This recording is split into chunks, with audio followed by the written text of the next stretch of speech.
Donc Asphalt est une maison d'édition indépendante. Nous publions depuis 2010 de la littérature qui est urbaine et cosmopolite.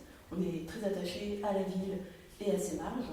Et on défend une littérature qui est toujours un peu à la frontière des genres, et qui est nourrie par la pop culture, les voyages, la musique, énormément.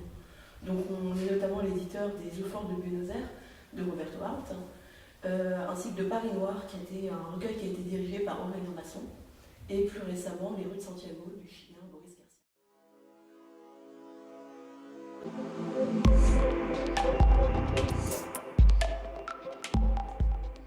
Bonjour, je vais vous présenter Le Système D, qui est un roman américain de Nathan Larson, traduit par Patricia Barbegiro, publié chez Asphalt en juin 2014. Donc l'histoire de ce roman se passe à New York, dans le New York qu'on connaît, à quelques petits détails près qui ont toute leur importance. Tout d'abord, la ville a été dévastée par une série d'attentats, qui sont appelés publiquement dans le livre les événements de la Saint-Valentin. Et deuxièmement, il y a un virus, la supergrippe, qui a décimé une grande partie de la population. Donc voilà, imaginez, vous vous réveillez dans cette ville ravagée, vous vous appelez Dewey Decimal, vous vivez et vous travaillez dans une bibliothèque à New York, vous aimez beaucoup classer les livres, manger du bœuf séché, vous lavez les mains toutes les 3 minutes, vous semez derrière vous des coques de pistache partout où vous allez, mais surtout, vous travaillez secrètement pour le procureur de la ville de New York, qui vous donne à la fois le seul médicament qui peut empêcher votre cœur d'exploser, mais aussi qui vous confie des missions assez mystérieuses. Et là, au début du roman, votre mission, ça va être de retrouver et de supprimer un dangereux Ukrainien. Donc, évidemment, ça va être beaucoup plus difficile qu'il n'y paraît. Et une fois à la poursuite de cet Ukrainien, vous allez entrer dans un engrenage assez infernal, une suite de péripéties toutes plus dangereuses les unes que les autres. Et vous allez avoir affaire à toute la mafia ukrainienne de la ville, assez nombreuse. Voilà. Donc le système D, c'est un roman musclé, sans répit, qui vous laisse pas du tout le temps de vous ennuyer. Un bon divertissement qui ne prend pas au sérieux et qui est digne des plus grands romans d'action, des plus grands films d'action américains.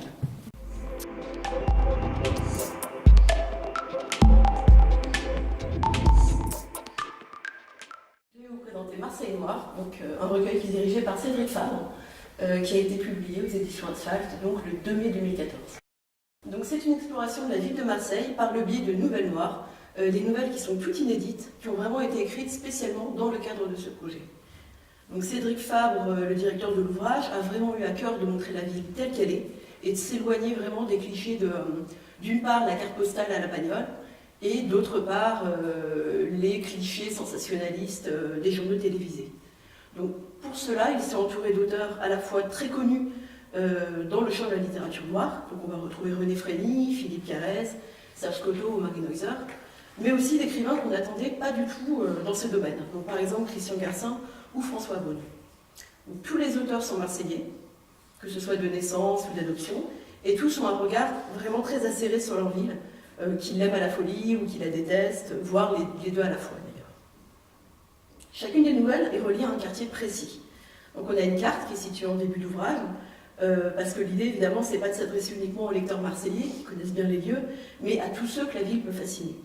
Donc on va visiter à la fois des lieux qui sont bien connus, touristiques même, comme le Panier, sous la plume de Patrick Coulon, le Vieux-Port, sous celle de Pierre Petersen, et évidemment, puisque nous sommes à Marseille, le stade Vélodrome, vu par François Domazo.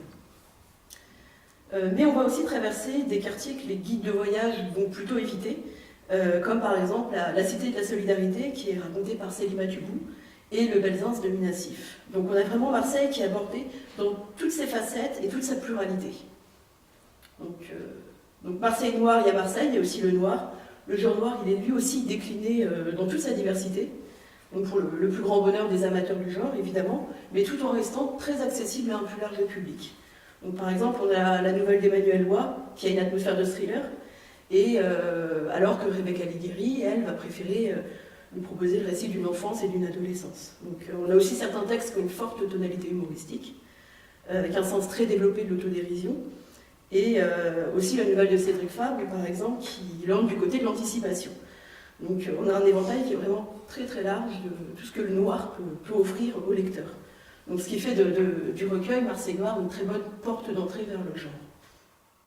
Donc à noter que Marseille Noir est le dernier né de notre collection Asphalte Noir. Dans cette collection, vous pouvez aussi découvrir, selon le même principe, Paris Noir, Los Angeles Noir, Londres Noir, Rome Noir, La Havane Noir aussi récemment. Et le credo de cette collection, c'est vraiment de faire voyager, de faire découvrir les différentes facettes d'une ville, et en évitant les idées reçues, ainsi que de faire coexister à la fois dans un même recueil des auteurs bien connus, aguerris, et d'autres écrivains qui sont plus au début de leur carrière.